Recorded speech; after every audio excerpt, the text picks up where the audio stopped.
Meus irmãos, graça e paz. Meus irmãos e minhas irmãs amadas em Cristo Jesus. Amém.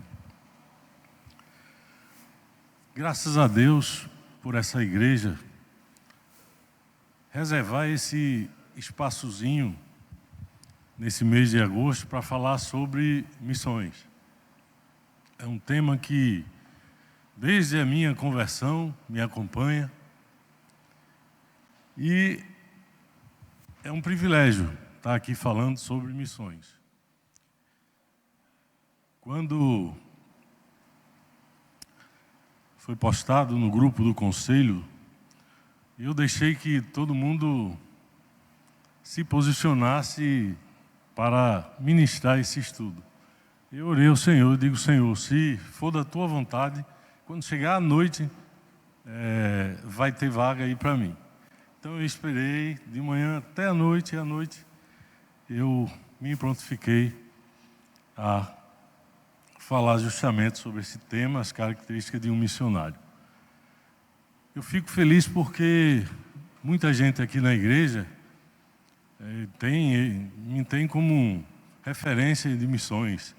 Graças a Deus por isso. Eu não mereço tanto isso, mas até o Bruninho Baracho, ele disse: eu vou pesquisar por missões na internet, a única coisa que eu encontro é do Gleibes, sobre missões aqui no estado. Então, graças a Deus que foi um período assim muito bom, quando a gente recebeu os campos missionários da Junta de Missões Nacionais aqui em nosso estado de Alagoas. E assim, deixei muitos amigos, missionários, pastores, estão aí, graças a Deus, alguns frutos, não vingou, mas tem igreja aí que está bem e obrigado, graças a Deus. E missões é isso, é plantar a igreja onde não tem igreja. É isso, é fazer missões. Então, meus amados e amadas, o livro de Atos, ele traz assim lições preciosas para as nossas vidas. E depois dos evangelhos, é o livro assim que eu me identifico muito. Até porque, quando o livro fala da conversão de Paulo, aí eu sempre me identificou, porque eu sempre detestei os crentes e nunca gostei, sempre atrapalhei a vida dos crentes lá onde eu morava. E Deus me chamou aos 33 anos. E louvado seja Deus por isso, Então, como Paulo foi tão perseguidor da igreja, eu também persegui um pouquinho, Então, quando eu li a primeira vez aquela passagem lá em Paulo, e assim, eu fiquei todo arrepiado, comecei a chorar, e aí eu me identifiquei. E a música assim que eu mais, que me identificou, que me puxou do mundo para o evangelho foi Portas Abertas no grupo Logos.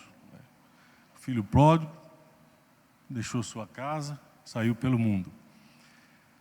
Mas, meus amados, apesar desse livro, ele não fala especificamente da vida de Paulo, também dos outros. Mas ele dá ênfase ao quê?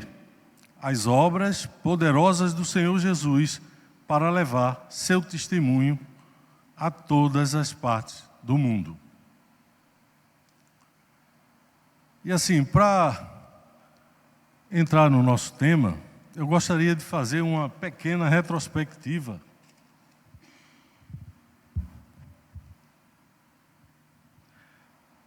do que foi falado aqui na igreja. Não é porque está voando aí. Para não fazer que nem naquele dia, Reverendo Felipe? Aí a gente faz uma retrospectiva. Na primeira quarta de agosto, nosso pastor Felipe, ele afirmou aqui que missões envolve toda a igreja. A começar do pastor, ao membro mais novo, mais neófito, ao recém-convertido. Pois devemos entender todo dia que somos sal que dá sabor, somos luz que brilha no mundo que jaz o maligno. Ele afirmou também que a evangelização ela é precedida pelo Espírito Santo. Ela é pessoal, é intransferível e em seu aspecto geográfico é extensiva. A exemplo de Atos, onde ele diz, em Jerusalém e toda a Judéia e Samaria e até aos confins. Eu que entendia primeiro Alagoas, primeiro Maceió, depois Alagoas, depois o Brasil, depois o mundo.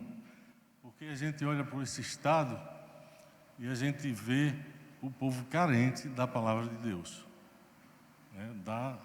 Carente da verdadeira palavra de Deus. Na segunda quarta, nosso reverendo Célio, pastor amado, decano, nos mostrou que uma igreja bíblica, cristocêntrica, madura, comprometida com a missão de proclamar o Evangelho, tem as seguintes marcas. Aí ele destacou.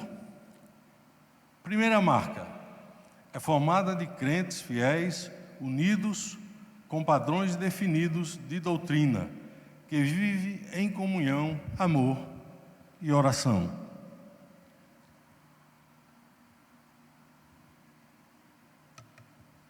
Essa foi a primeira marca destacada pelo reverendo Célio. Na segunda, é uma igreja que rege-se segundo a autoridade da doutrina dos apóstolos. Seu ensino deriva-se de Cristo e dos ensinamentos apostólicos, conforme o Novo Testamento. E aí ele citou a terceira marca. Ela cresce e sua reputação é ilibada, de honra e consagrada, o que acontecia com a igreja primitiva descrita em Atos. Então foram essas três características de uma igreja bíblica, de uma igreja cristocêntrica. Na terceira quarta, o nosso estimado presbítero Ricardo nos mostrou que o exemplo de Cristo devemos chegar para pregar o Evangelho e mudar a realidade das pessoas. Pois onde Jesus chegava, ele curava, ele alimentava, como fez lá na multiplicação dos pães. Ele afirmou também que nós fomos chamados a seguir esse exemplo, que a gente pregue o Evangelho, pregue a palavra de salvação, mas que saiba que esse Evangelho necessariamente vai levar a uma transformação da vida da pessoa por completo, em todas as suas esferas. Então, o Evangelho de Cristo é esse exemplo que nos dá. A gente dá o Evangelho e, se necessário, também dá o pão. Então, esse é o exemplo que devemos seguir de Cristo. Já na última quarta, o reverendo Bira, ele afirmou que uma igreja saudável cresce. Ele fez aqui uma explanação, né, apontou vários números no IBGE, mas ele afirmou que a igreja cresce. E por que ela cresce? Porque prega exclusivamente a Bíblia. E isso é uma marca de uma igreja saudável. Ele disse também que a igreja sempre sobreviveu, independente do tempo que estava vivendo, porque sempre pregou o Evangelho. Vivendo no período que ela estava, pois a igreja cresce saudavelmente, tendo consciência que o crescimento vem do Senhor e não por meio de metodologia. Então não precisa a igreja ser pintada de preto, não precisa ter dança na igreja, não precisa fazer que nem o mundo faz para poder que a igreja cresça. Então, se a igreja ela prega a Bíblia, ela cresce. E hoje, meus amados irmãos, nosso tema é justamente este, em que está escrito lá em Atos.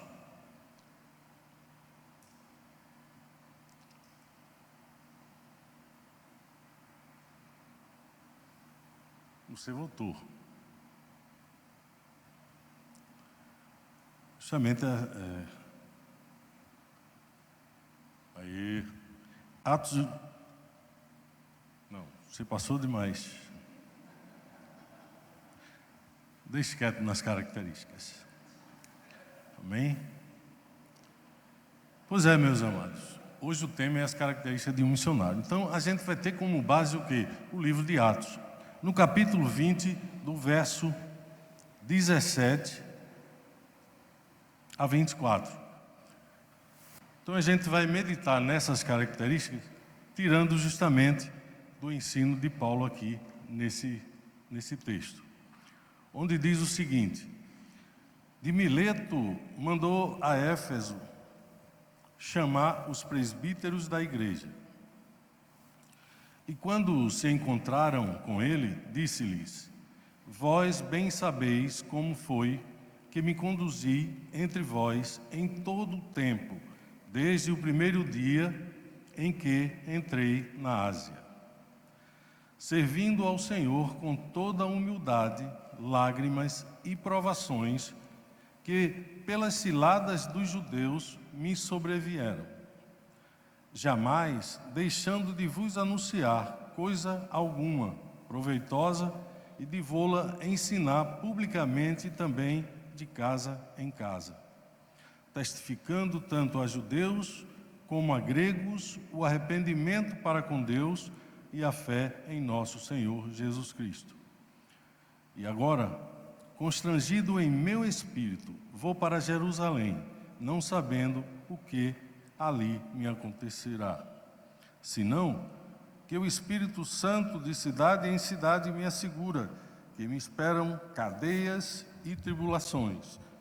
Porém, em nada considero a vida preciosa para mim mesmo, contanto que complete a minha carreira e o ministério que recebi do Senhor Jesus para testemunhar o Evangelho da graça de Deus. Amém?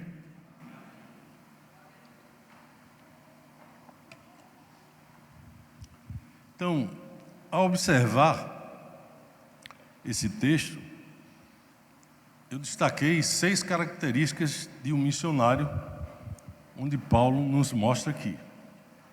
A primeira característica que foi observada: o missionário serve ao Senhor com toda humildade. Serve ao Senhor com toda humildade. Então não adianta a gente chegar para pregar o Evangelho com orgulho, com arrogância, com sabe tudo. Paulo deu esse exemplo e é uma característica de missionário. Sem orgulho, sem arrogância. Todos conheciam a vida de Paulo, pois ele, nos seus discursos, ele apresentou sua vida. Ele apresentou como era antes, o que ele sabia muito mesmo, dos profetas, dos livros, das escrituras, o que aconteceu com ele e o que ele estava fazendo ali, justamente cumprindo o mandato do Senhor Jesus. Ele apresentou 3 grandes discursos em Atos. O primeiro foi para os seus judeus, lá no capítulo 13. O segundo aos pagãos e gentios, não crentes, lá no capítulo 17. E o terceiro foi justamente onde ele ministra essa mensagem pastoral de testemunho, orientando e encorajando os líderes espirituais, que chamou lá de Éfeso e fez essa aí. Então, são esses 3 principais discursos que Paulo proferiu e onde todos conheciam a vida dele. Então, ele não podia... Vocês me conhecem, eu sempre servi ao Senhor com toda humildade. Pois bem, a segunda característica que a gente observa, essa é justamente na parte A do verso 19, e na parte B a gente destaca aqui a outra característica: ser forte. Pois o ministério é trilhado por lágrimas e provações. Como ele diz aqui na parte B lágrimas e provações que pelas ciladas dos judeus me sobrevieram. Então, ele foi perseguido impiedosamente pelos judeus. E a gente quando lê esse livro maravilhoso, vai ver o quanto ele suportou. E assim, trazendo para os nossos dias, é muito difícil, né? Então, seria até fazer uma peneira nos crentes, porque ser perseguido como ele foi, e lutou, e levou a bandeira de Cristo até o último fôlego de vida que ele teve. Ele aproveitava todas as oportunidades. Onde prendia, ele pregava. Quando soltava, ele pregava. Onde ele estava anunciando as boas novas de salvação em Cristo Jesus.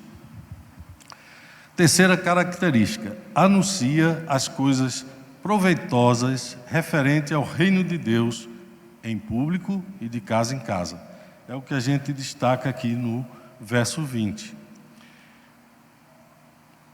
Pois, naquela época, muitos pregavam falsas doutrinas, mentiras, inverdades, mitos judaicos, práticas ascéticas, onde tinha que fazer abstenção de prazeres e de conforto material para se chegar à salvação, e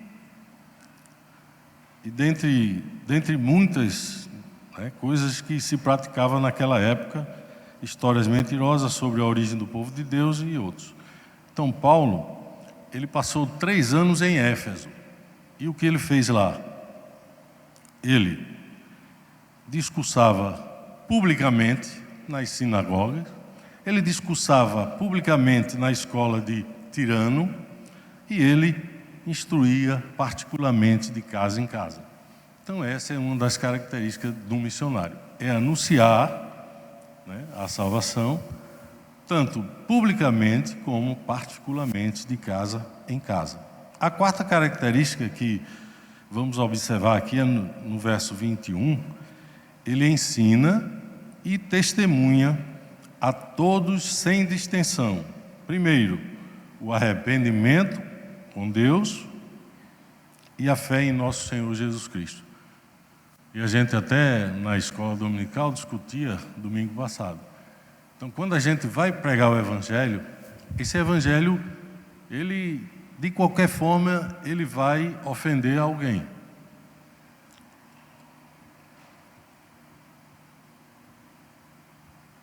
Porque essa mensagem de arrependimento choca.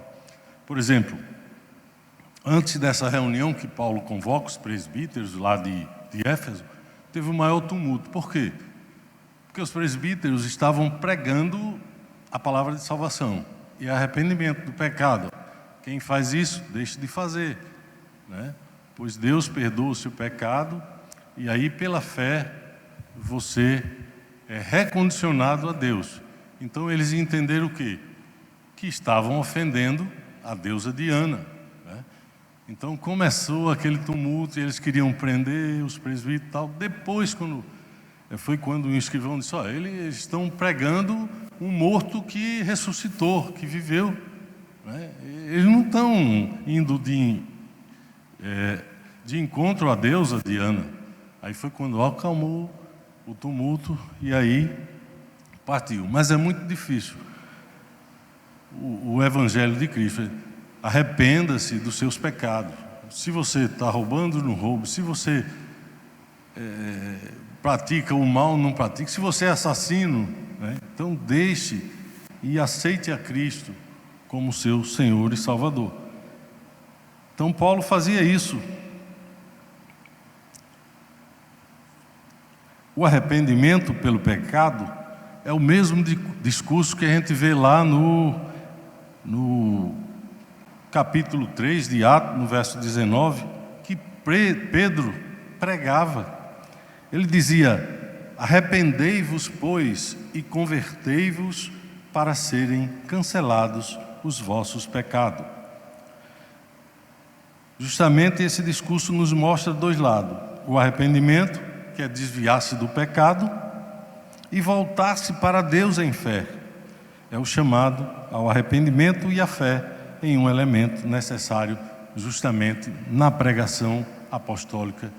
E isso João Batista já fazia lá há muito tempo, E Jesus veio justamente para complementar tudo aquilo. E os apóstolos continuou fazendo essa mesma missão. A quinta característica que é observada, o missionário, ele entende que a vida é totalmente dependente de Deus. Então jamais você vai fazer missão dizendo eu sou, né? Eu faço. Por quê? Porque a vida de um missionário depende exclusivamente de Deus. Então essa é uma característica que todo missionário tem que incutir em sua mente, porque não depende dele, e sim exclusivamente de Deus. Eu recebi vários missionários aqui, levava lá para a cidade, e a partir do momento que a gente deixava esse missionário na cidade, aí era com ele Deus. E a gente aqui na nossa igreja provou esse gostinho quando a gente ia lá para Joaquim Gomes, em diversas situações que a gente como ser humano até não aguentava, né? Mas aí era nós e Deus. Não tinha mais ninguém, não tinha pastor, não tinha os irmãos, não tinha nada. Então tinha ocasião que é isso. E eu fico pensando naqueles missionários que estão em países perseguidos, né? E eles chegam a ser presos, torturados e chegam até a morte.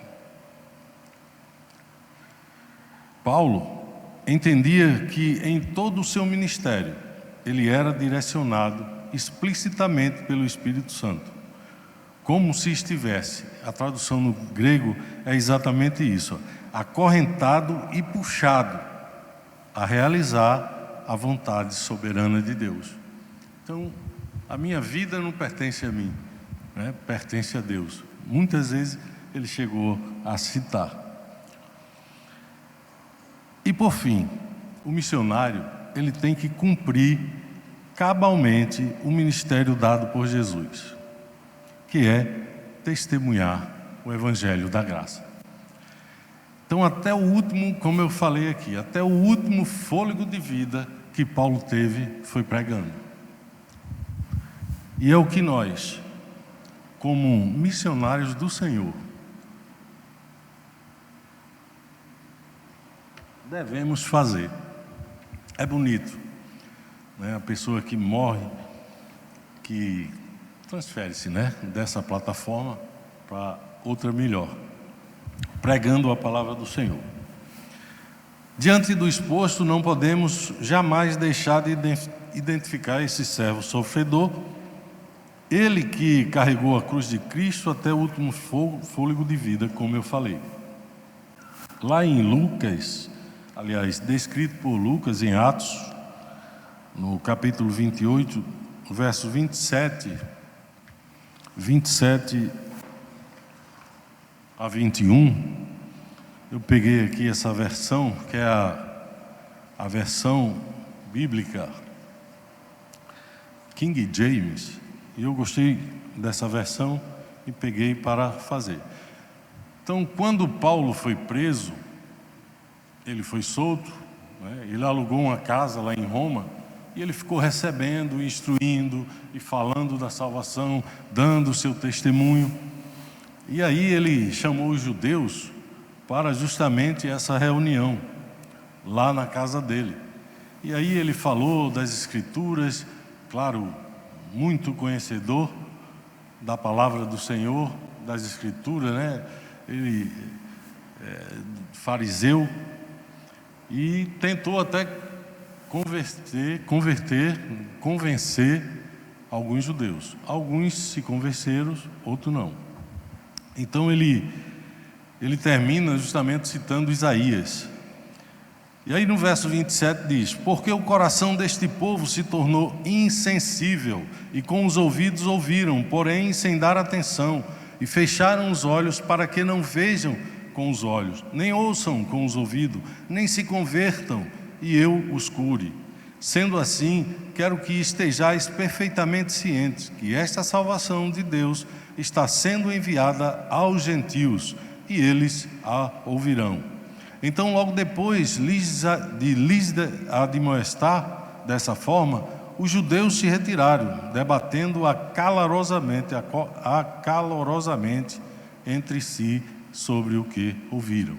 E desse texto, eu quis destacar justamente esses 2 últimos versos lá do livro de Atos, que diz o seguinte: por 2 anos completos, Paulo permaneceu na casa que havia alugado e recebia todos quantos o procuravam. Pregava incansavelmente o reino de Deus e ensinava a respeito do Senhor Jesus com toda a liberdade, sem o mínimo impedimento. Então, 2 anos ele passou até quando foi preso, levado para fora da cidade e decapitado. Então, até o último suspiro de Paulo,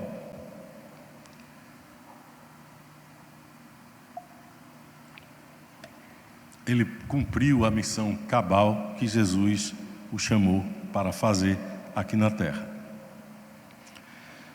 Então, meus irmãos, como foi afirmado lá no primeiro dia de missões, aqui em agosto, onde o reverendo Felipe falou que todos somos missionários. Todos somos missionários. Será que realmente a gente está cumprindo essa missão que Jesus nos atribuiu, que nos deu, como missionário do Cristo? Será que estamos desenvolvendo essas características que Paulo apresentou aqui?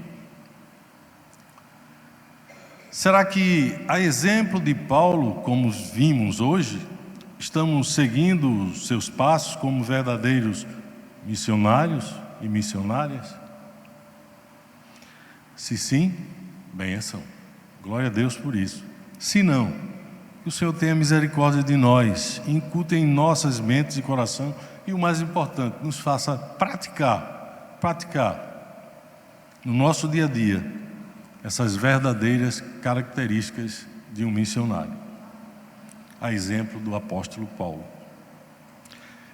Antes, Deus falava diretamente com os profetas. Hoje, Ele fala abertamente conosco, através do Espírito Santo. Então, a relação de Deus conosco continua sendo aquela mesma relação que Ele teve lá com os profetas, que Ele teve lá com o nosso apóstolo Paulo. E louvado seja Deus por isso. Mas quando ainda surgir um impedimento, uma dúvida, uma desculpa para o cumprimento do nosso chamado, aí lembremos de quem? Do profeta Jeremias, lá no capítulo 1, no versículo 8 e 9, onde Deus responde quando ele tenta sobre todos os argumentos capar. Jeremias 1, 8 e 9, que diz o seguinte: não temas diante deles, porque eu sou contigo para te livrar, diz o Senhor. Depois estendeu o Senhor a mão, tocou na boca, e o Senhor disse: eis que ponho na tua boca as minhas palavras. Então, que a gente se lembre desses versos de Jeremias, quando ele tentou escapar do chamado do Senhor. Então, nós temos esse chamado. Nós somos missionários. Precisamos falar de Jesus. Ah, mas eu não tenho aquele treinamento que os missionários teve. Eu não sei aplicar o plano da salvação. Eu sou novo na fé, eu sou neófito. Então, meu irmão, você faz o seguinte: você testemunha. Era o que Paulo fazia. Antes eu era assim, vivia assim, certo? Minha vida era dessa forma. Mas aí eu conheci uma pessoa muito especial em minha vida, foi Jesus, me transformou, e hoje eu mudei completamente. Eu matava, hoje não mato, eu roubava, hoje não roubo, e assim vai. Então, quando a gente não tem nada para falar, quem é que bota o assunto em nossa boca? O Espírito Santo de Deus. Então, às vezes é como aquela oração: o sofrimento está tanto, a dor está tanta, está imensa, que a gente não tem nem coragem de orar, não tem palavras para conversar com o Senhor, e o Espírito Santo é quem bota as palavras em nossa oração. E para encerrar, meus amados irmãos,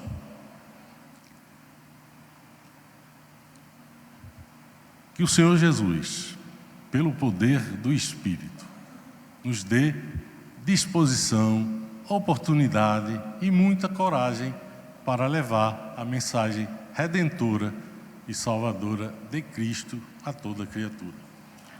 Então, que o Senhor nos fortaleça, que o Senhor nos abençoe, que o Senhor possa nos fazer sempre lembrar dessas características que Paulo colocou aqui para os presbíteros de Éfeso.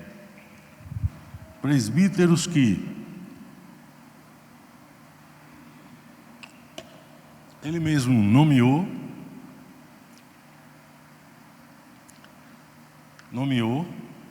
ele deu função, ele orientou e depois ele colocou até as características especiais para a eleição da igreja dos presbíteros. Então, que o Senhor nos abençoe, que o Senhor nos guarde e que nós possamos sempre lembrar de tudo aquilo que